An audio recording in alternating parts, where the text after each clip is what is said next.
leading kita in worship. Thank you. Dan welcome buat teman-teman, saudara-saudari semua yang pertama kali hadir di Coffee Gathering. Di sini kita punya hashtag, di dalam Kristus kita diterima apa adanya, tapi di dalam Kristus kita tidak juga akan dibiarkan apa adanya. So welcome di Coffee Gathering and welcome back buat kita semua yang sudah secara rutin bersama-sama kita bertumbuh dan berfellowship bersama di Coffee Gathering. Baik, kita sudah memasuki minggu ke-12 dalam seri khotbah Exodus, dan sesuai judulnya kita sedang membahas keseluruhan kitab Keluaran. Kita membaca, mengupas dan belajar dari kitab Keluaran. Karena harapan saya dari seri khotbah ini, Roh Kudus berbicara kepada kita masing-masing untuk apa? Mengubahkan cara pandang kita atas kehidupan ini. Cara pandang apa yang diubah? Yaitu cara pandang kita memandang kehidupan yang secara naluri kita sebagai manusia berdosa ini selalu memandang segala kehidupan berfokus kepada me, I, me and myself. Saya dan saya. Nah, melalui seri ini saya berharap kita bisa diubahkan, yaitu memandang kehidupan ini dengan cara pandang Alkitab atau cara pandang Tuhan dalam melihat segala sesuatu di kehidupan ini. Kenapa? Karena semakin kita memiliki pandangan yang benar dan pemahaman yang benar tentang siapa Tuhan dan siapa kita, kenal siapa Tuhan dan kenal siapa kita, itulah yang akan membentuk dan mempengaruhi setiap aspek kehidupan kita. Cara kita berpikir, cara kita mengambil keputusan, cara kita menghadapi, punya pengharapan. Kenapa? Karena percaya deh, dalam kehidupan ini akan banyak situasi kondisi yang nggak masuk akal, nggak make sense, yang kadang kita nggak mengerti kenapa ini terjadi. Dan saya percayakan bahwa semakin kita bertanya why, mengapa Tuhan, mengapa ini terjadi, kadang memang Tuhan kasih jawaban. Tapi faktanya kita nggak bisa pungkiri, kadang kita nggak akan pernah mendapat jawaban. Tapi satu yang saya percaya bahwa ada maksud Tuhan. Dan seringkali jawabannya bukan dengan mempertanyakan mengapa, why, tapi yang penting adalah kita kenal siapa yang berjalan bersama dengan kita, siapa yang ada bersama dengan kita, siapa Tuhan itu. Bahwa kita punya Tuhan yang berdaulat, kita punya Tuhan yang tidak pernah meninggalkan kita, dan kita Keluaran menjelaskan kepada kita siapa Tuhan kita itu dan siapa kita manusia itu. Dan aku percaya di sanalah sebenarnya ketika kita mengenal siapa Tuhan yang benar dan siapa kita, di sana kita punya kebebasan, kita punya kekuatan, dan kita punya pengharapan di dalam kehidupan ini. Amin. Nah, malam hari ini kita melanjutkan pembahasan kita di kitab Keluaran. Untuk preview aja, kita udah berjalan 12 minggu, tapi kita akan 2 kali pertemuan lagi membahas kitab Keluaran. Lalu kita akan break, nanti kita akan lanjut nanti membahas kitab Keluaran selanjutnya di bulan Juli atau Agustus. Oke, jadi kita akan punya 2 part dalam kitab Keluaran ini.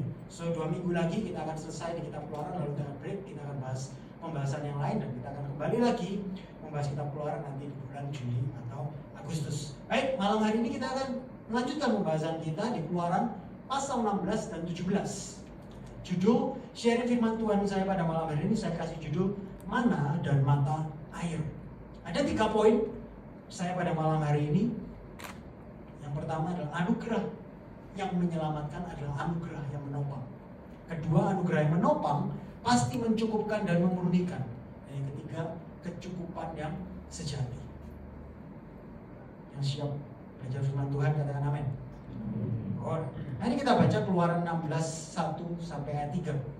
Keluaran 16 ayat yang pertama sampai ketiga. Setelah mereka berangkat dari Elim, mereka adalah bangsa Israel bersama Musa dan Harun. Tibalah segenap jemaah Israel di padang Gunung Sin yang terletak di antara Elim dan Gunung Sinai pada hari yang ke-15 bulan yang kedua sejak mereka keluar dari tanah Mesir. Jadi ini konteksnya adalah 1 bulan, kira-kira 1 bulan sejak mereka keluar dari perbudakan Mesir. Di padang gurun itu bersungut-sungutlah segenap jemaah Israel kepada Musa dan Harun dan berkata kepada mereka, kalau kami mati tadinya di tanah Mesir oleh tangan Tuhan, ketika kami duduk menghadapi kuali berisi daging dan makan roti sampai kenyang. Sebab kamu membawa kami keluar ke padang gurun ini untuk membunuh seluruh jemaah ini dengan kelaparan. Kalau kalian yang mengikuti seri khotbah ini, kalian punya gambaran. Ini adalah kali ketiga bangsa Israel ini bersungut-sungut dan mengeluh kepada Musa. Ingat ya, bahwa kita perlu sadar kalau bangsa Israel ini mengeluh kepada Musa dan Harun itu sebenarnya sama saja dia bersungut-sungut kepada Allah, karena Musa dan Harun adalah pemimpin yang ditetapkan Tuhan untuk memimpin bangsa Israel. Mereka ini bersungut-sungut 3 kali. Ini yang ketiga kali. Yang pertama kapan? Yaitu ketika mereka baru saja dikeluarkan dari perbudakan Mesir. Dengan 10 tulah lalu Tuhan mengeluarkan mereka dengan menunjukkan kekuatan yang dahsyat itu pada saat mereka keluar dari tanah Mesir dan mereka sampai di Pihahirot. Lalu bangsa Mesir mengejar mereka. Mereka terpojok di antara bangsa Mesir yang mengejar mereka dengan laut. Di Keluaran 14 dikatakan, dan mereka berkata kepada Musa, apakah karena nggak ada kuburan di Mesir maka engkau membawa kami untuk mati di padang gurun ini? Apakah yang kau perbuat terhadap kami dengan membawa kami keluar dari Mesir? Baru diselamatkan Tuhan dari perbudakan yang mereka itu teriak-teriak minta tolong. Selisih berapa hari langsung mereka bersungut-sungut menuduh Musa, maksudmu apa? Bawa kami keluar. Itu yang pertama. Yang kedua, ketika mereka bangsa ini selesai diselamatkan Tuhan, Tuhan membelah Laut Merah, mereka berjalan di kering, nyampe mereka memuji Tuhan, lalu mereka berjalan yang kita bahas minggu lalu, bahwa mereka sampai di Mara, mereka kehausan, lalu mereka mendapatkan ada mata air, tapi ketika dikecap rasanya apa? Pahit, gak bisa diminum air di Mara. Lalu bangsa itu berkata, Keluaran 15, lalu bersungut-sungutlah bangsa itu kepada Musa, apakah yang akan kami minum? Bersungut-sungut lagi kedua kali, hanya dalam jejak waktu jarak cuma 1 minggu sampai 2 minggu. Tapi Tuhan baik. Kita kenal siapa Tuhan kita. Tuhan kita penuh sabar, bukannya membunuh, membinasakan umat yang tidak pernah tahu berterima kasih ini, tapi justru Tuhan nyuruh Musa melemparkan kayu ke air yang pahit itu, dan air itu menjadi manis. Kalau kalian baca kelanjutan dari pasal 15, maka kalian menjumpai bahwa lalu Tuhan mengiring bangsa itu untuk menuju ke Elim, di mana di sana mereka menjumpai ada 12 mata air dan 70 pohon korma, di mana mereka bangsa itu semuanya mengecap kelimpahan kesegaran air yang luar biasa. Tuhan menolong mereka. Mereka mengalami secara nyata pertolongan dan pemeliharaan Tuhan. Tetapi apa yang terjadi? Pasal 15 tadi yang kita bahas minggu lalu. Pasal 16 baru kita baca ayat yang pertama, ayat yang kedua sudah memberitahu kepada kita. Setelah mereka mengalami semua kebaikan Tuhan, ternyata apakah mereka mengenal siapa Tuhan dan percaya? Tidak, dapat masalah lagi, dapat tantangan dalam perjalanan mereka. Mereka sudah lupa dan mereka bersungut-sungut. Kenapa ya kok mereka itu begitu mudah lupa atas apa yang Tuhan telah lakukan? Ada tantangan sedikit langsung lupa. Waktu ditolong Tuhan, haleluya, puji Tuhan. Oh Tuhan, Kau Allah Tuhan yang hidup. Lalu berjalan ketemu tantangan, langsung lupa Tuhan di mana. Pertanyaan ini sangat relevan dengan kita, bukan? Kisah ini. Kenapa kita seringkali juga faktanya sama seperti bangsa Israel, suka lupa dan bersungut-sungut. Dan ini akan saya bahas di poin pertama saya pada malam hari ini. Kenapa kok bangsa ini sering lupa atas apa yang Tuhan sudah lakukan? Mujizatnya yang luar biasa, yang dahsyat dan perkasa itu. Dan kenapa? Kalau kita jujur, kita pun juga kadang-kali terlalu sering kita lupa dengan apa yang Tuhan sudah lakukan dan kerjakan. Ada tantangan sedikit langsung bersungut-sungut dan seakan-akan lupa kayak Tuhan itu gak ada. Dan ini poin saya yang pertama, anugerah Tuhan yang menyelamatkan adalah anugerah yang menopang. Seringkali kita lupa karena apa? Saya kasih ilustrasi. Saya ingat pada waktu saya masih bekerja di Sampit, saya memiliki sebuah perusahaan yang jualan ban. Nah seringkali itu tiap akhir tahun ada bonus yang diberikan kepada customer-customer. Mereka memperoleh bonus dan kadang bonusnya itu bisa ditukar dengan sebuah insentif tour. Nah suatu hari tournya ini ke Cina, tapi saya nggak ikut ke Cina.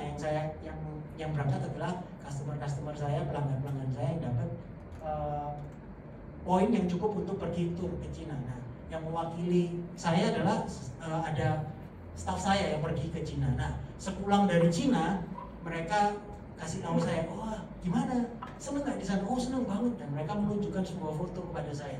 Foto yang dia tunjukkan, yaitu foto mereka berpose ini bukan foto aslinya, saya cuma ngambil di Google. Di Cina, ternyata mereka selalu pergi ke sebuah jembatan yang sangat tinggi, namanya adalah jembatan gantung Changjiajie di Cina. Jadi itu ada jembatan yang bergantung di antara dua lembah yang tingginya jembatan itu sampai ke bawah, itu ada antara titik terendahnya ada 300 meter.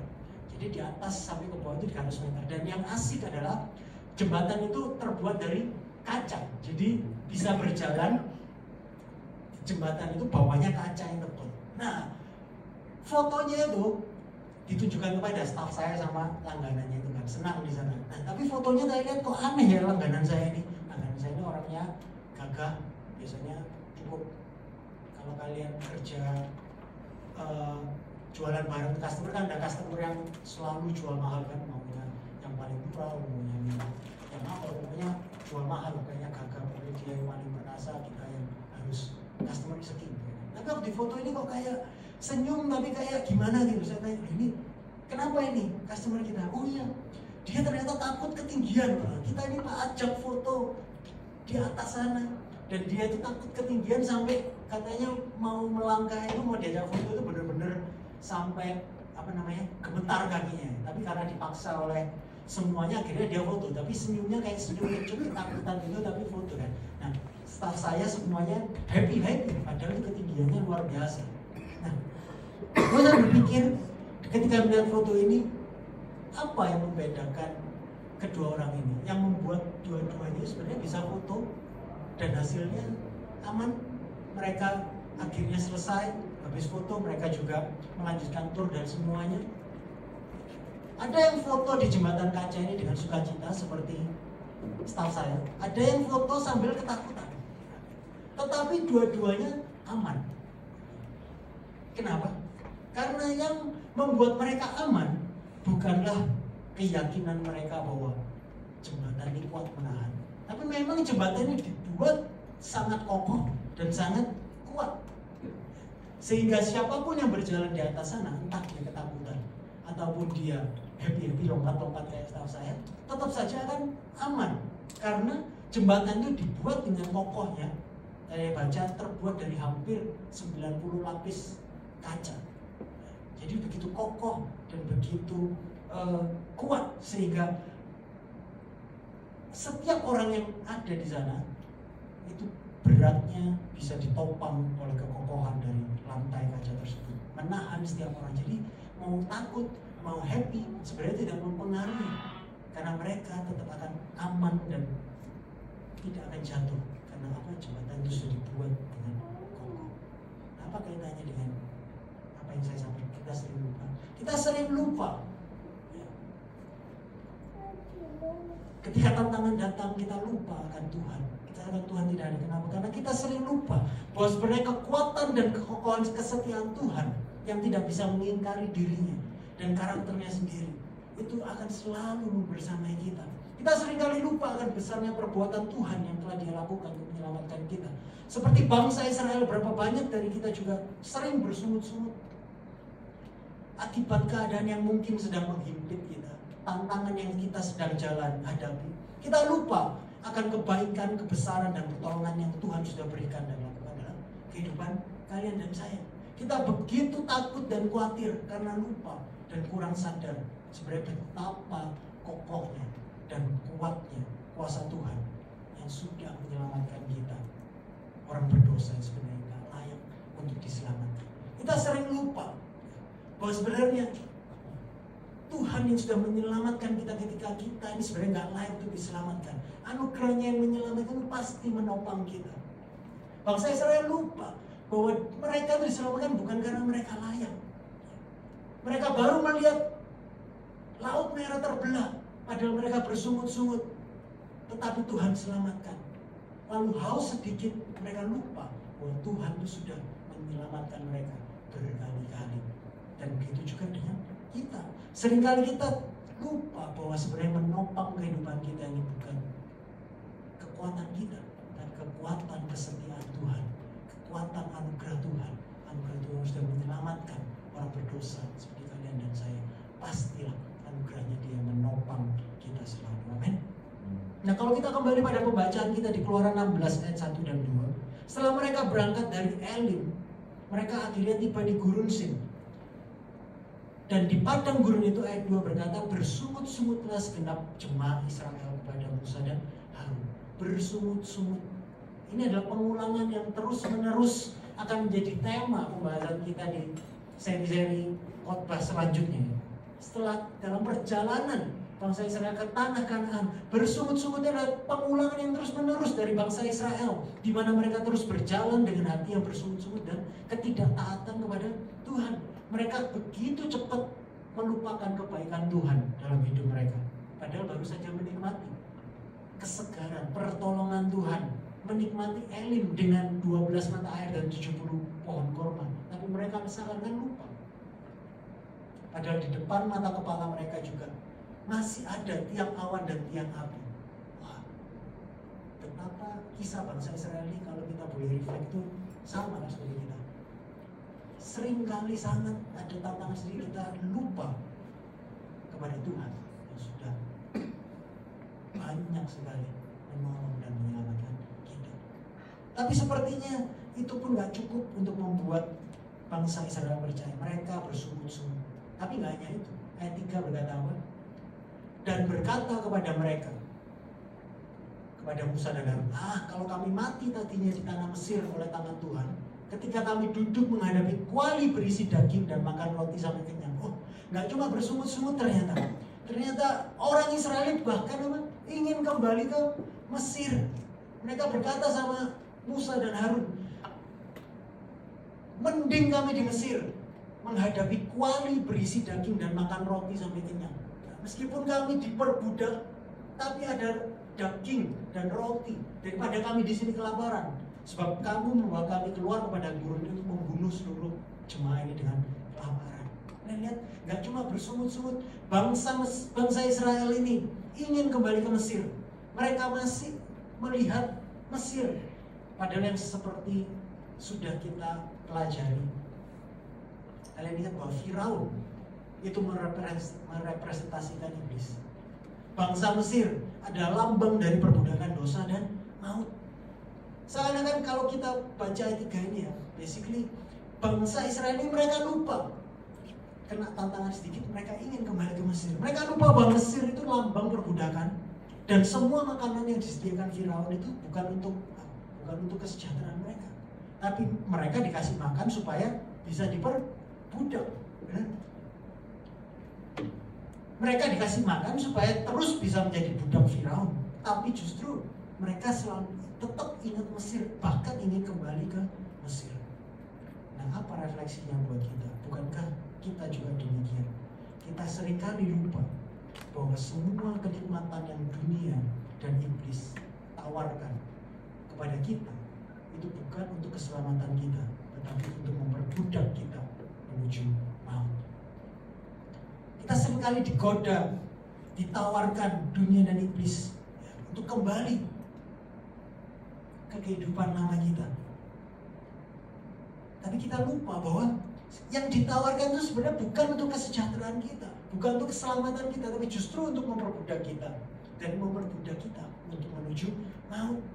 Sedikit cobaan, sedikit rintangan yang terjadi dalam hidup kita, berapa banyak kita berpikir untuk kembali kepada hidup yang lama, atau mau kembali kepada kebiasaan yang lama. Saya pelajari bahwa seringkali dunia dan iblis ini berusaha membawa kita kembali kepada perbudakan dengan cara apa? Ada dua cara yang selalu dipakai oleh dunia dan iblis. Yaitu cara yang pertama adalah pakai godaan. Dia pakai godaan. Godaan selalu, kita nggak, meskipun kita percaya kepada Yesus sebagai Tuhan dan Juru Selamat, kita tidak akan lepas dari yang namanya godaan. Benar? Justru ketika kita semakin berjalan sama Tuhan, seringkali justru kita jadi targetnya. Dan kadang godaan juga datang dengan cara yang agresif. Kadang datang juga bisa dari pertemanan kita. Apalagi kalau, pernah nggak? kalian kumpul dengan teman-teman lama kalian ketika kalian belum kenal sama Kristus. Teman-teman yang tahu masa lalu kita, masa lalu kalian.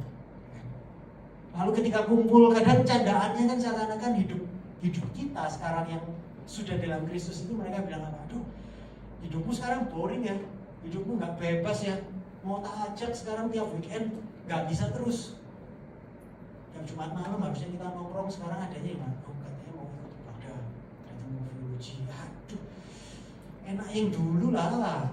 Sekarang jadinya nggak fun, nggak seru. Seakan-akan yang lalu itu lebih indah. Yang kalau kumpul dulu suka apalah, kayaknya yang dulu, kamu yang dulu lebih fun. Kita sering digoda oleh teman, apalagi teman yang tahu masa lalu kita ya. Dan anehnya apa? Kadang nggak kepikiran, tapi habis mikir dulu, benar juga ya. Sekarang hidupku tiap minggu cuma datang ibadah, datang minggu makan nasi goreng, mending diajak sana makannya steak.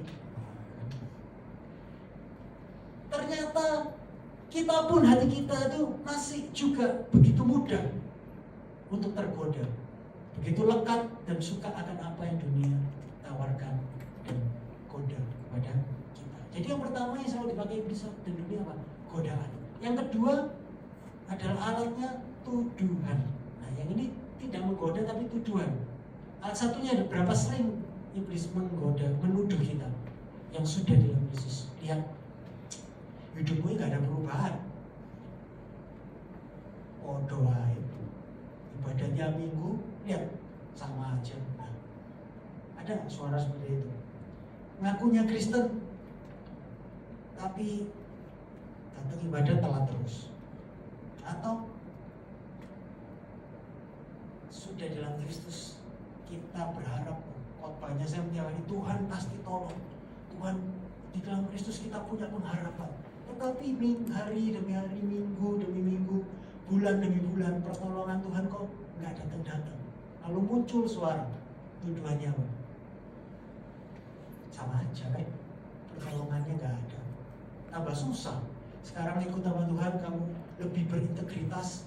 Dulu dapat uang cepat, nah dapat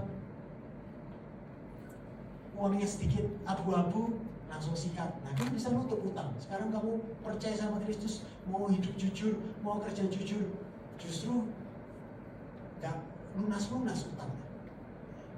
Tujuan itu lebih enak yang dulu. Sama aja kan, Tuhan juga gak kasih pertolongan. Godaan dan tuduhan itu yang dunia dan iblis selalu throw eras, lemparkan kepada kita supaya kita kembali kepada hidup yang lama. Jika seringkali ini yang kita alami, kita perlu mengingatkan kepada diri kita bahwa hidup yang lama, hidup di luar Tuhan, itu adalah hidup dalam perbudakan. Tipu muslihat iblis selalu mengingatkan kita bahwa yang dulu lebih enak. Sekarang kamu perbudakan. Sekarang serasanya kamu terkungkung di dalam ibadah, di dalam rutinitas ibadah, di dalam disiplin rohani. Padahal kebenarannya justru disinilah letak kebebasan kita. Hidup kita di luar Tuhan, itu adalah hidup yang dalam perbudakan. Nah, kita perlu mengingatkan diri kita bahwa Tuhan itu sudah mengeluarkan kita dari perbudakan dosa. Kita di dalam Kristus, kita adalah ciptaan yang baru. Yang lama sudah berlalu, yang baru sudah datang. Amin. Nah, anugerah Tuhan yang menyelamatkan adalah anugerah Tuhan yang selalu menopang. Tapi buktinya apa? Bentuk anugerah yang menopang itu seperti apa? Kalau kita lihat kisah bangsa Israel ini, berkali-kali semestinya bangsa Israel itu layak untuk Tuhan musnahkan. Tadi kamu bilang, ini bersungut-sungut 3 kali dalam waktu 1 bulan. Dan kalau menimbang bagaimana Tuhan menyatakan dirinya, kayaknya kan nggak masuk akal kan? Tiang awan dan tiang api selalu ada tiap hari.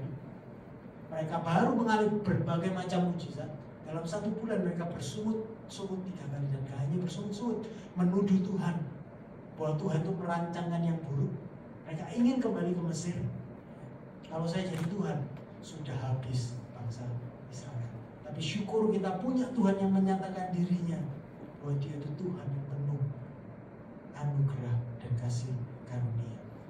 Artinya bangsa Israel itu layak dimusnahkan Tuhan, tetapi yang dilakukan Tuhan malah sebaliknya, memberikan anugerahnya dan pertolongannya. Bangsa Israel bersungut-sungut meminta makanan. Dan apa yang Tuhan lakukan? Kita masuk ke poin yang kedua. Anugerah yang menopang itu pasti menyediakan mengurungkan. Kita baca ayatnya yang keempat dan keenam. Lalu berfirmanlah Tuhan kepada Musa. Apa katanya? Sesungguhnya aku akan menurunkan dari langit hujan roti bagimu. Kita maka dikasih hujan roti bagimu. Maka bangsa itu akan keluar dan memungut tiap-tiap hari sebanyak yang perlu untuk sehari, supaya mereka kucoba testing apakah mereka hidup menurut hukumku atau tidak. Dan pada hari yang keenam, apabila mereka memasak yang dibawa mereka pulang, maka yang dibawa itu akan terdapat 2 kali lipat banyaknya dari apa yang dipungut mereka sehari-hari. Sudah itu berkatalah Musa dan Harun kepada seluruh Israel, petang ini kamu akan mengetahui bahwa Tuhanlah yang telah membawa kamu keluar dari tanah Mesir. Enggak bosan-bosan Tuhan ini mengingatkan dan menyatakan dirinya. Kamu bersungut-sungut, kamu menuduh aku yang jelek, tapi aku tetap setia. Aku akan menunjukkan bahwa akulah yang mengeluarkan kamu dari Mesir. Aku yang menyelamatkanmu dan aku yang akan menopang kamu. Pada waktu itu bangsa Israel bersungut-sungut karena lapar, dan Tuhan oleh anugerahnya memberikan makanan. Dengan cara bagaimana Tuhan menurunkan hujan roti dari langit. Dan pada waktu hujan roti itu turun, bangsa Israel bingung, ini apa ya? Mereka menamainya mana. Mana itu literally artinya what it is. Apa ini? Karena mereka benar-benar nggak tahu harus menyebut roti yang dari surga ini apa. Mana itu apa ini? Dan yang menarik adalah, yang saya mau bahas adalah dalam ayat-ayat berikutnya, Tuhan memberikan umatnya ini instruksi yang spesifik tentang bagaimana mereka harus mengumpulkan roti yang dari surga. Dan di poin kedua ini, saya mau kita melihat kisah tentang mana adalah bukti penyediaan Tuhan bagi umatnya. Atau dengan kata lain, kisah mana ini adalah bukti bahwa bagaimana anugerah Tuhan yang menopang itu bekerja bagi umat yang diselamatkan. Ada 2 hal yang dapat kita ketahui tentang anugerah Tuhan yang menopang kehidupan umat Allah melalui kisah mana ini. Yang pertama, anugerah yang menopang itu pasti memenuhi kebutuhan kita. Kalau kita baca Keluaran 16 ayat 15 sampai 20, ini kita baca bergantian ya. Saya baca yang putih, kalian baca yang kuning supaya nggak ngantuk. Ayat 15, ketika orang Israel melihatnya, berkatalah mereka seorang kepada yang lain, melihat mana? Apakah ini? Sebab mereka tidak tahu apa itu. Tetapi Musa berkata kepada mereka, inilah roti yang diberikan Tuhan kepadamu menjadi makananmu. Ayat 16. Murah itu tiap-tiap orang menurut keperluannya. Masing-masing kamu boleh mengambil seisi-isi seorang orang menurut jiwa. Ini bacaannya yang mengikuti kisah seperti orang kelaparan. Ayat 17, demikianlah diperbuat orang Israel. Mereka mengumpulkan, ada yang banyak, ada yang sedikit. 18, ketika mereka orang mengumpulkan banyak, tidak kelebihan, tidak kekurangan. Tiap-tiap orang mengumpulkan menurut keperluan. Musa berkata kepada mereka, seorang pun tidak boleh meninggalkan daripadanya sampai pagi. Tetapi ada yang tidak mendengar Musa dan meninggalkan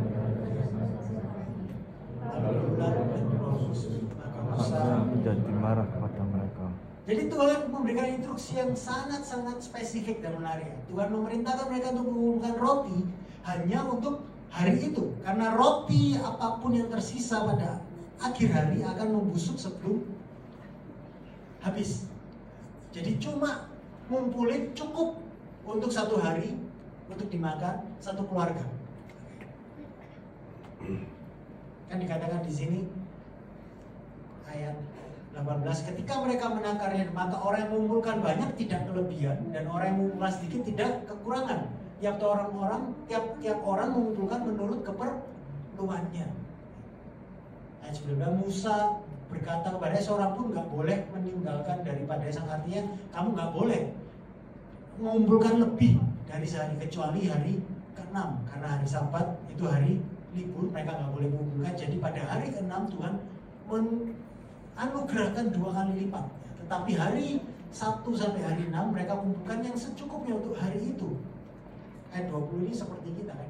Kalau Tuhan kasih instruksi apa, nggak nurut. Tapi ada yang tidak mendengarkan Musa, dan hasilnya benar apa? Busuk. Nah, di sini katakan kenapa Tuhan kasih instruksi yang begitu spesifik ini, bahwa mereka harus mengambil secukupnya, hanya cukup untuk hari itu saja. Karena di sini adalah Tuhan mau umat Israel itu percaya dan belajar percaya, belajar menaruh iman kepada Tuhan, bahwa Tuhan akan selalu setia menyediakan apa yang mereka butuhkan setiap hari. Mereka mau diajar Tuhan bahwa di sini Tuhan mau mengajar umatnya cara baru untuk memahami iman kepada Tuhan itu seperti apa. Tuhan sedang mengajarkan umatnya cara baru untuk memahami penyediaan dari Tuhan itu seperti apa. Bahwa mereka harus percaya bahwa Tuhan adalah Tuhan yang setia memenuhi kebutuhan mereka setiap hari. Anugerah Tuhan yang menyelamatkan adalah anugerah yang selalu menopang mereka tiap hari.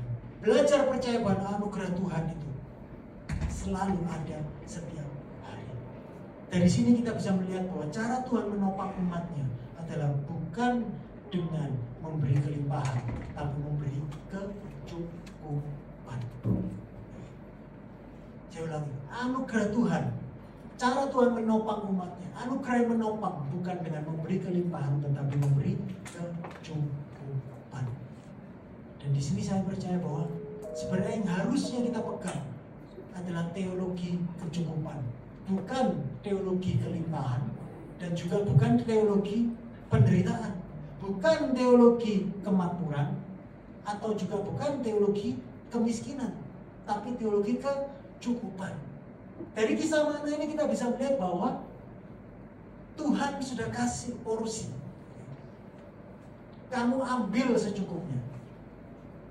Naluri apa? Mereka kan kelaparan, dikasih hujan. Loh, kalau kelaparan kasih hujan, kelaparan dikasih makanan berlimpah, pernah nggak datang ke restoran kafe?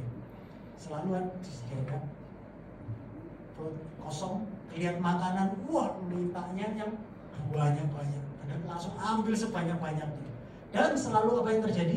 Pasti akan nyisa. Sebenarnya restoran buffet itu adalah restoran yang menunjukkan siapa manusianya. Bahwa manusia adalah manusia yang serakah, tidak mau rugi, maunya ambil semuanya. Padahal nggak mungkin bisa habis. Tetapi justru kebenaran firman Tuhan, meskipun kamu lapar, ambil secukupnya. Dan teologi kecukupan ini benar-benar yang saya percaya seharusnya kita pegang. Ini yang Tuhan mau, belajar percaya bahwa Tuhan adalah Tuhan yang sudah memberikan porsi kita masing-masing. Ada 2 ayat yang memberikan gambaran bahwa kecukupan adalah apa yang Tuhan kehendaki, dan kecukupan adalah bagaimana Tuhan menopang kehidupan kita. Kalau kita baca Amsal 30 ayat 7-9 di sini jelas dikatakan penulis Amsal, ada 2 hal aku mohon kepadamu, kepada Tuhan, jangan kau tolak sebelum aku mati. Yakni apa? Yang pertama, jauhkan daripadaku kecurangan dan kebohongan. Lalu yang kedua, baca bareng-bareng sama saya, 1, 2, 3. Jangan berikan kepadaku, atau biarkanlah aku menikmati makanan yang menjadi bagianku, supaya kalau aku kenyang, aku tidak menyangkal Tuhan dan berkata, siapa Tuhan itu? Atau kalau aku miskin, aku mencuri dan mencemarkan nama Allahku. Jelas Tuhan jangan berikan kepadaku kemiskinan atau kekayaan. Loh, kok banyak ya orang yang datang kepada Tuhan mintanya kaya. Saya berdoa, malam hari ini kita nggak lagi doa minta kaya, tapi minta cukup. Itu paling sip, paling pas. Kalau memang porsi kalian punya cukup, itu 1 rumah, 1 mobil, 1 istri pasti, ya, anak banyak, ya amin. Tapi Tuhan sudah kasih porsi sendiri-sendiri. Mungkin ada yang memang porsinya belum punya rumah, belum punya mobil, belum punya istri atau suami, dan pasti belum punya anak. Itu porsinya kita masing-masing. Tapi beranikah kita berdoa seperti penulis Amsal ini? Tuhan, jangan kasih aku kemiskinan atau kekayaan, tapi biarkan aku, ini yang menarik, menikmati. Dalam prinsipnya Tuhan, ya, menikmati itu bukan tergantung kepada kekayaan atau apa yang dunia katakan tentang this is how you live your life, this is how you have a good life. Kalau kamu punya ini, punya itu, kalau kamu bisa punya istri seperti ini, kalau punya anak seperti itu, baru kamu bahagia. Tetapi Tuhan berkata apa? Menikmati makanan yang menjadi bagian kita. Apa yang Tuhan sudah sediakan. Belajar percaya bahwa Tuhan adalah Tuhan yang menyediakan, Tuhan yang menopang, dan Dia setia memberikan kepada kita apa yang menjadi porsi kita. Amen. Dan yang kedua, Ratapan 21:23. Tetapi hal-hal ini yang kuperhatikan, oleh sebab itu aku akan berharap. Wow. Tak berkesudahan kasih setia Tuhan, tak habis-habisnya rahmatnya. Dulu, dikatakan apa? Selalu baru setiap pagi. Besar kesetiaan. Wow, ini loh sukacita anak-anak Tuhan yang diselamatkan Tuhan. Kasih setia Tuhan, rahmat Tuhan itu selalu baru setiap pagi. Tiap kali kita buka mata, kalau Tuhan masih kasih nafas kehidupan, itu artinya apa? Kasih setia Tuhan tak habis-habisnya. Rahmatnya itu selalu baru. Besar kesetiaan Tuhan. Amin. Pertanyaannya, what will you do dengan anugerah yang Tuhan berikan setiap pagi? Rahmat apa yang Tuhan sudah berikan kepada kita, yang selalu baru setiap pagi?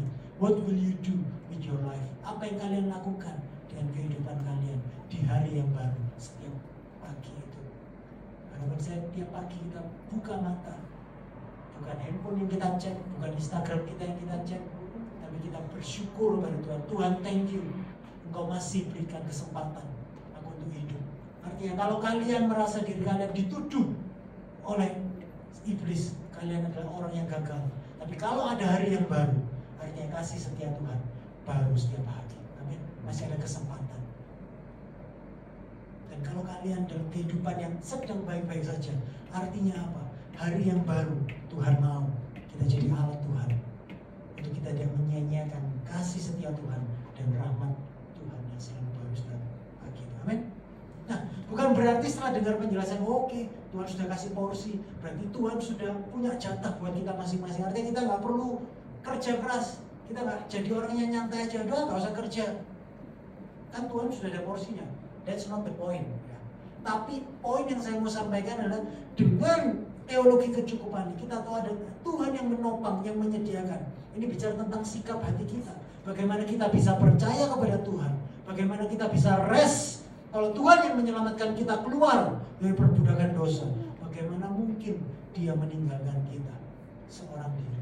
Bagaimana mungkin provisi, penyediaan Tuhan itu tidak sempurna dalam kehidupan kita? Jadi bukti yang pertama adalah bukti anugerahnya yang menopang adalah Tuhan ingin mengajar umat Israel bahwa Tuhan itu selalu setia memenuhi kebutuhan mereka. Tuhan selalu setia memperhatikan mereka satu demi satu, hari demi hari. Mana itu mencukupkan kebutuhan bangsa Israel, dan anugerah Tuhan itu selalu cukup buat kita. Amin. Tapi mana tidak hanya memenuhi kebutuhan kita. Poin saya yang kedua, mana juga memurnikan hati kita. Mana memurnikan hati kita? Instruksi Tuhan kan tiap hari kumpulin, benar? Hujan roti, kamu tinggal keluar kumpulin. Dari sudut pandang kita kayaknya mudah ya, cuma keluar perkemahan, lalu sudah tiap pagi muncul mana dari surga, tinggal dikumpulin. Instruksi Tuhan ini kan tiap hari umat Israel hanya perlu keluar ngambil makanan secukupnya buat kebutuhan mereka hari itu. Mudah, benar? Tapi kalau kita lihat dalam konteks umat Israel, itu adalah hal yang sangat sulit bagi mereka. Kenapa? Karena mereka selama beratus-ratus tahun, mereka itu adalah orang yang hidup dalam budaya agraris. bercocok tanam. Bercocok tanam, oke. Lalu apa kaitannya, saudara? Kaitannya gini. Cara penyediaan Tuhan dengan menyuruh orang Israel untuk keluar, kumpulin, hanya cukup hari itu sangat bertentangan dengan pemahaman mereka yang mereka miliki berturun-turunan dan yang sudah menjadi lifestyle mereka. Karena untuk bercocok tanam, untuk mendapatkan panen, mereka itu terbiasa untuk mengelola tanah, bercocok tanam. Mereka harus memupuk dulu, mereka harus menyirami, lalu mereka menunggu sampai hasil panen itu menghasilkan. Lalu ketika panen itu ada, mereka kumpulin sebanyak-banyaknya untuk disimpan. Benar? Itu cara hidup orang yang hidupnya kerjanya di pertanian. Tetapi Tuhan memerintahkan mereka untuk perjalanan mereka ke padang gurun, dan di mana tanah padang gurun itu nggak bisa dicocok tanam. Benar? Dan nggak bisa menghasilkan, sehingga basically Tuhan mau dengan sengaja, memang rutenya dibuat memutar padang gurun untuk apa? Mengajarkan kepada mereka untuk bergantung sepenuhnya kepada Tuhan. Kamu cara hidupmu yang lama itu nggak bisa dipakai. Mereka ngeyel mau cara hidup yang baru dengan pakai pola yang lama, nggak bisa. Justru Tuhan mengajarkan bahwa this is how you live your new life. Di sini Tuhan mengajarkan umatnya untuk mempercayai bahwa anugerah Allah yang menopang itu adalah Allah yang berdaulat. Mereka yang sedang bergumul dengan ketakutan dan kekhawatiran, Tuhan sedang mengajari mereka bagaimana mereka gak takut dan gak khawatir dalam menghadapi tantangan dalam perjalanan mereka menuju ke tanah perjanjian, yaitu hidup dengan iman. Apa lawan dari hidup oleh iman? Sebenarnya hidup mengandalkan diri sendiri. Lawan hidup dari iman adalah hidup mengandalkan kekuatan diri sendiri. Berapa banyak hari-hari ini banyak orang yang percaya kepada Tuhan, tapi setelah keluar dari tempat ibadah, mereka hidup seakan-akan Tuhan itu nggak ada. Mereka mengaminkan setiap khotbah, yes, hidup dengan iman, percaya Tuhan. Tapi setelah keluar dari pintu ini, seakan-akan iman itu tinggal di sini, di dunia nyata. Yang cocok itu adalah hidup mengandalkan kekuatan diri sendiri. Tapi pola Alkitab mengajarkan kita. Dalam pola Alkitab, Tuhan berkata apa? Tuhan menyelamatkan kita bukan hanya supaya dapat masuk surga, namun juga untuk menyelamatkan kita dari hidup mengandalkan diri sendiri. Tuhan juga ingin menyelamatkan kita dari dosa kita yang selalu mengandalkan kekuatan kita sendiri. Tuhan juga ingin menyelamatkan kita dari cara-cara hidup kita yang lama. Dan bagi bangsa Israel, Tuhan ingin mengeluarkan apa? Mesir dari hati mereka. Dulu pernah saya singgung kan? It only takes 1 malam untuk mengeluarkan Israel dari Mesir. Tetapi butuh 40 tahun untuk mengeluarkan Mesir dari Israel. Meskipun mereka sudah keluar dari Mesir, tapi Mesir itu masih ada dalam hati bangsa Israel. Makanya mereka selalu ingat Mesir. Mereka ingin kembali ke Mesir. Tapi Tuhan ingin mengeluarkan Mesir dari hati bangsa Israel. Dan dengerin, begitu juga kita, meskipun kita sudah dilepaskan dari maut dan dosa, tapi seringkali dosa itu masih ada. Kita masih lebih suka sama dosa. Dan seringkali rintangan, tantangan, padang gurun itu adalah alatnya Tuhan untuk kita ini tahu siapa kita. Bahwa kita ini, kita pikir kita baik-baik saja, tetapi hati kita itu masih seringkali terpaut pada Mesir, masih terpaut pada cara hidup kita yang lama. Kita masih ingin hidup di dalam perbudakan dosa. Benar apa benar? Atau cuma saya toh ya? Dan malam ini saya mau kasih tahu bahwa cara satu-satunya kita dapat lepas dari dosa bukan dengan berjuang pakai kekuatan diri sendiri. Gak dapat kita ini mengandalkan kemampuan keras diri sendiri. Your willpower is never enough to fight your sinful nature. Kekuatan diri kita sendiri gak akan cukup, gak akan kuat untuk berjuang melawan keberdosaan kita. Kasih contoh. Kalau kalian berkata pada diri, kalau jangan judi, jangan judi, jangan judi, jangan judi. Semakin kita kepikiran mau kembali judi. Kalau memang jati diri kita dulu adalah tukang suka judi. Jangan marah, aku gak mau marah, aku gak mau marah. Semakin kepikiran kita punya 1001 alasan kita layak marah kepada orang yang ada di pikiran kita. Gak lagi aku mau buka situs itu XXX. Ini yang terakhir, yakin. Bilang kepada diri sendiri, aku gak mau lagi buka situs itu. Justru semakin besar kemungkinan yang kita bilang ini terakhir kali aku buka situs XXX, justru itu tidak akan pernah menjadi yang terakhir. Jangan serakah, jangan serakah, jangan serakah, jangan serakah. Semakin kita ingin ngajak orang lain. Saya kasih ilustrasi. Jangan pulang, ini kan hujan. Nanti pulang dari tempat ini jangan makan Indomie goreng. Indomie goreng, jangan makan Indomie goreng pakai telur. Ya. Kalau satu, jangan bikin Indomie goreng satu, bikin Indomie dua. Jangan bikin dua, cukup satu. Apa yang terjadi? I believe muka-mukanya kalian dulu tadi kami kita bilang jangan makan Indomie. Kepikiran Indomie pakai telur, benar? Wajah-wajahnya kelihatan wajah sudah memutuskan akan jatuh dalam dosa. Pulang makan Indomie goreng. Hal ini membuktikan satu hal bahwa hati kita ini memang suka kepada dosa. Kalau kalian selalu mengandalkan kekuatan diri kalian untuk keluar dari dosa yang sebenarnya kalian suka, itu tidak akan berhasil. Dan satu-satunya cara sebenarnya untuk kita bisa lepas dari ikat dosa adalah kita harus menemukan kesukaan yang lebih daripada dosa itu, kenikmatan yang lebih daripada dosa itu, keindahan yang lebih, keindahan yang lain yang lebih indah daripada dosa, keindahan yang lebih indah daripada Mesir. Dan Tuhan ingin menebus kita dari cara hidup kita yang lama dan yang sia-sia. Tujuan Tuhan memberikan mana, diizinkan Tuhan memutar padang gurun itu. Ulangan 8 ayat 3 dengan jelas Tuhan menjelaskannya alasannya. Ulangan 8 ayat 3 berkata, jadi ia, yaitu Tuhan, merendahkan hatimu, membiarkan engkau lapar dan memberi engkau makan mana yang tidak kau kenal dan yang juga tidak dikenal oleh nenek moyangmu. Untuk Allah membuat engkau mengerti bahwa manusia hidup bukan dari roti saja, tetapi manusia hidup dari segala yang diucapkan Tuhan. Jadi melalui mana sebenarnya Tuhan bukan hanya mau memenuhi kebutuhan bangsa Israel, tapi Tuhan ingin memurnikan hati mereka.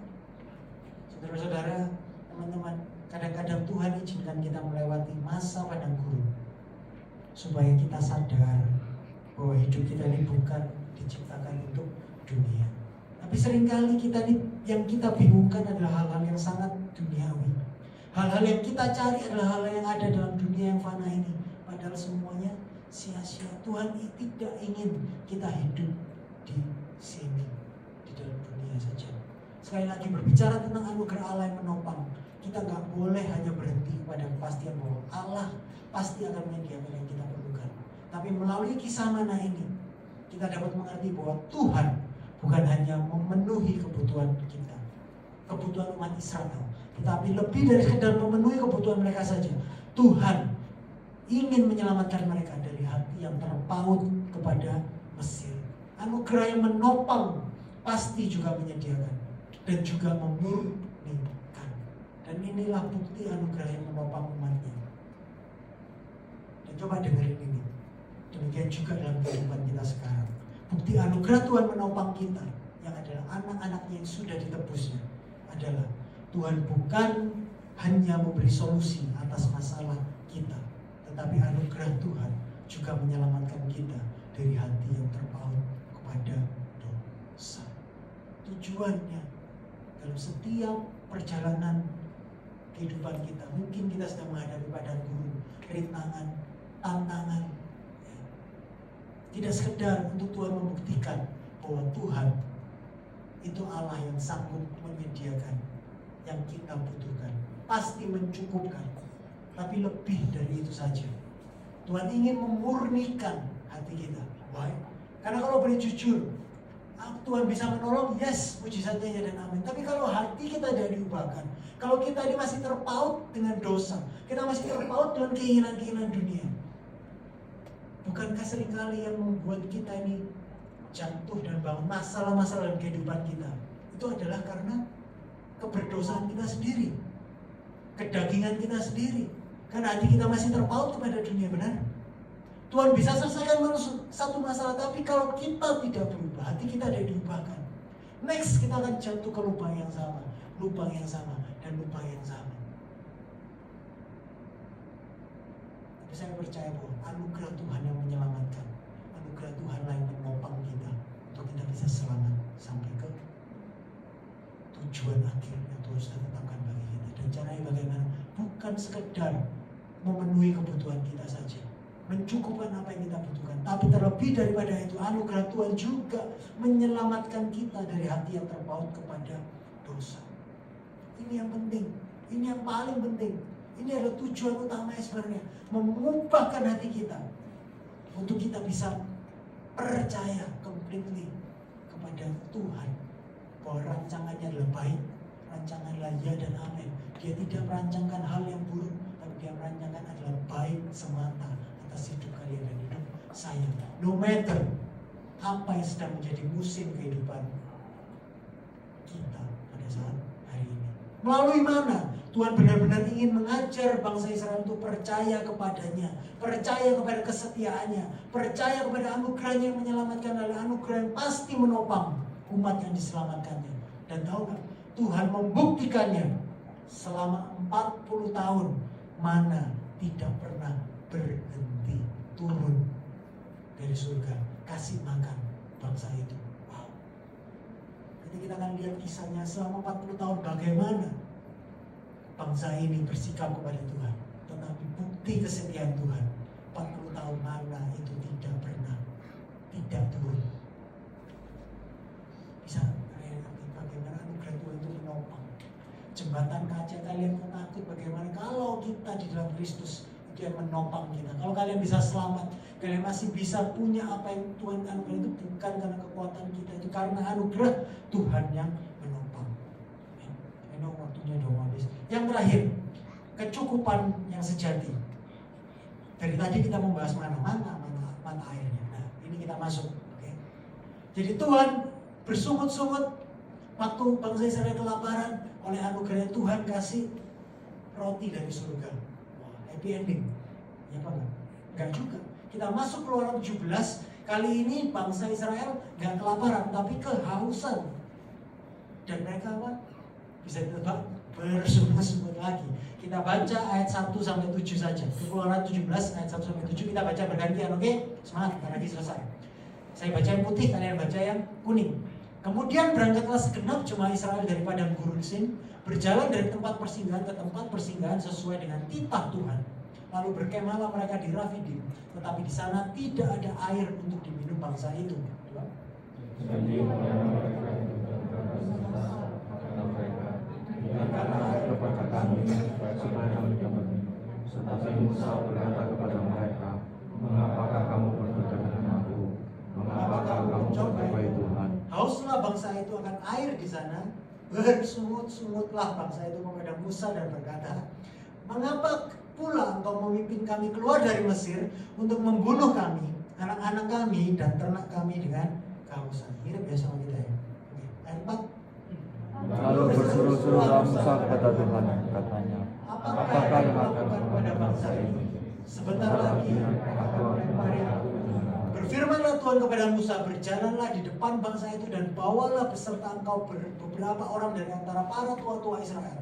Bawalah juga di tanganmu tongkatmu yang engkau pakai memukul sungai Nil dan pergilah. Ayat 6. Maka aku akan berdiri di depanmu, tidak tertutup.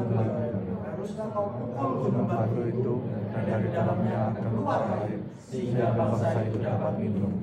Demikianlah berdosa mata.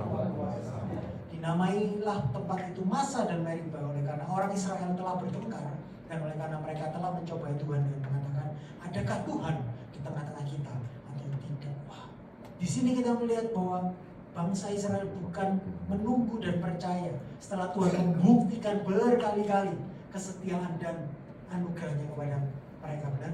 Tapi mereka justru menuntut Tuhan untuk memberikan mereka minum. Mereka bahkan menuduh Musa, mempertanyakan, Tuhan ini mana?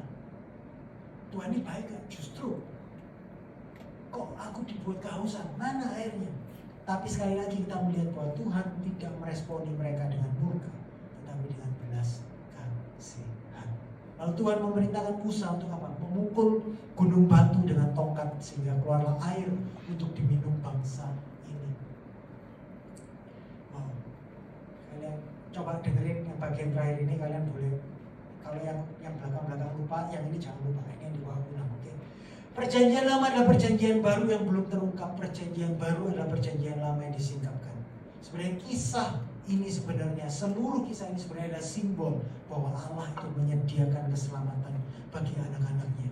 Penuh dan sempurna yang digenapi di dalam Kristus Yesus. Sekali lagi, mereka bersungut-sungut ketika mereka berada di tempat yang tidak memiliki air. Tetapi Tuhan merespon dengan meminta Musa di ayat ke-6 dengan memukul gunung batu, di mana dari gunung batu itu keluar air, benar? Supaya dari batu karang itu keluar air. Dengerin, ini melambangkan di mana bangsa Israel yang berdosa meragukan Tuhan, mempertanyakan Tuhan, dan bersungut-sungut kepada Tuhan. Sebenarnya bangsa ini layak di apa sih? Layak dihukum, benar? Layak dimusnahkan, benar? Layak dipukul dengan tongkat Musa. Tongkat Musa ini, tiap kali tongkat Musa diangkat, sebenarnya itu ketika dipukulkan ke tanah, yang datang itu apa? Tulah sebenarnya. Tapi Tuhan dengan sengaja memilih untuk memukul pakai tongkat yang mendatangkan tulah di tanah Mesir. Tongkat itu yang dipakai untuk memukul bangsa Mesir, muncul tulah. Tetapi Tuhan memilih untuk memukul gunung batu, atau dalam terjemahan aslinya strike the rock, pukul hantam batu karang. Bukannya memukul bangsa Israel yang mempertanyakan Tuhan, yang berdosa itu, tapi Tuhan memilih untuk memukul batu dan bukan bangsa Israel. Tahukah saudara-saudara bahwa ini adalah gambaran yang digenapi dalam pribadi Kristus Yesus. Dan inilah kabar baik Injil bagi kita malam hari ini. Rasul Paulus menjelaskan konteks ini di dalam 1 Korintus 10 ayat 14, 1-4.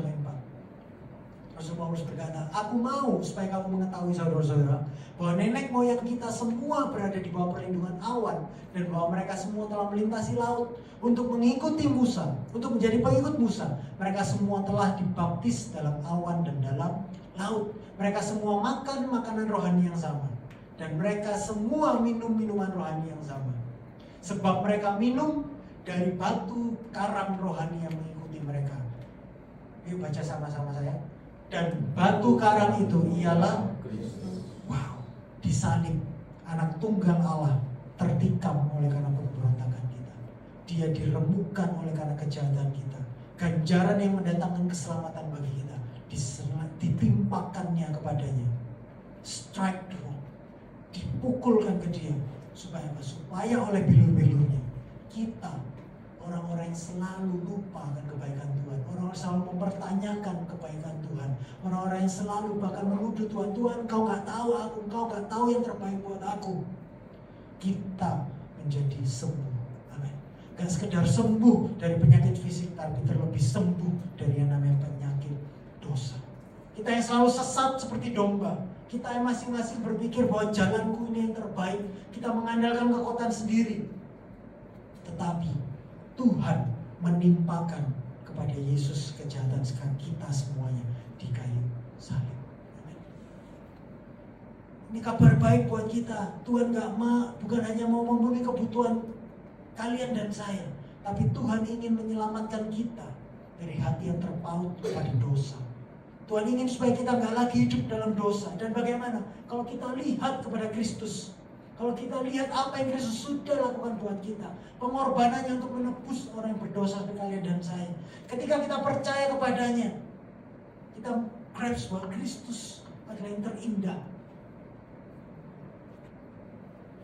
kita nggak terus akan menoleh kepada Mesir. Kita akan terus ingin kembali ke kehidupan yang lama karena kita tahu bahwa Kristus berharga, Kristus yang terindah, Kristus yang paling kita butuhkan. Seharusnya Yesus cukup bagi kita. Apa yang dunia tawarkan pada kita yang menjanjikan kepuasan, keamanan, kenyamanan, dan kuasa. Di mana hati kita yang berdosa ini selalu terpikat, kita cari kepuasan dalam dunia, kenyamanan dalam dunia. Tapi kalau kita mencarinya dari apa yang dunia tawarkan, akhirnya hanya membuat kita semakin lapar, semakin kering, semakin haus.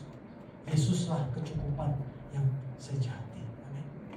Dan Yesuslah satu-satunya sebenarnya paling didambakan hati kita, hati kalian dan hati saya. C.S. Lewis memberikan quote yang sangat tepat. Jika saya menemukan keinginan dalam diri saya yang tidak bisa dipuaskan oleh pengalaman apapun dalam dunia ini, penjelasan yang paling mungkin adalah karena saya diciptakan untuk dunia yang lain.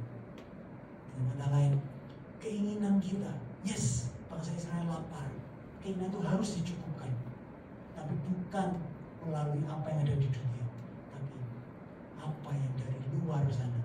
Dan Yesuslah kecukupan itu. Semua, kalau kalian cari apa yang kosong dalam diri, kalian cari dunia, nggak akan pernah puas. Yesus adalah yang paling dan satu-satunya yang dapat memuaskan kita. Dan ini menjadi petunjuk bahwa kita memang tidak diciptakan untuk dunia ini, tapi kita diciptakan untuk hidup dalam kekekalan. Amin. So, tidak hanya batu karang, mata air yang keluar itu adalah gambaran Kristus. Roti mana juga adalah gambaran tentang Kristus. Yohanes 6:32-35 ayat terakhir.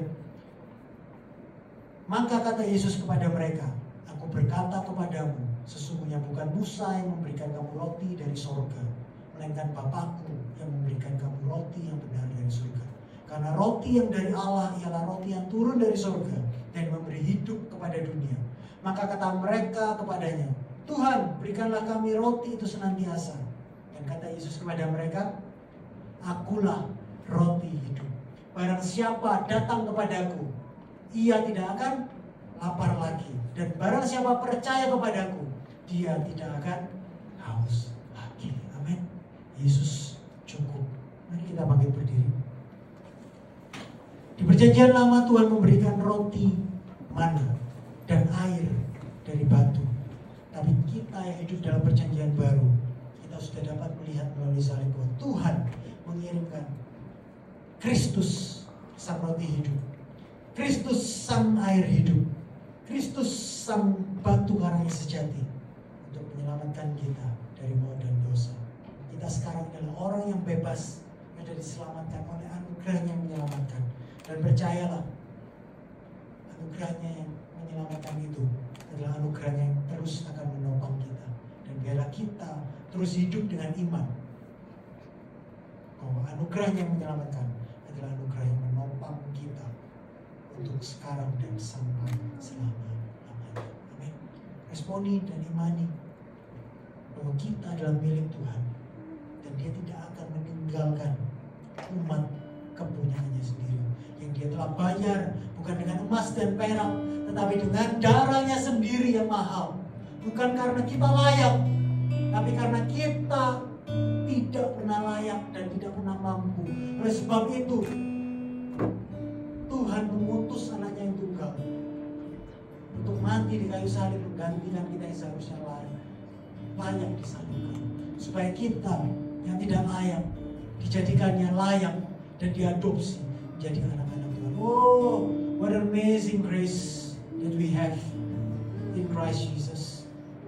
Dan jika itu yang anugerah yang menyelamatkan, masa kita tidak percaya bahwa Dia juga akan menopang kita dalam kehidupan ini dan sampai selamanya. Mari kita nyanyikan lagu ini, nyanyikan dengan iman.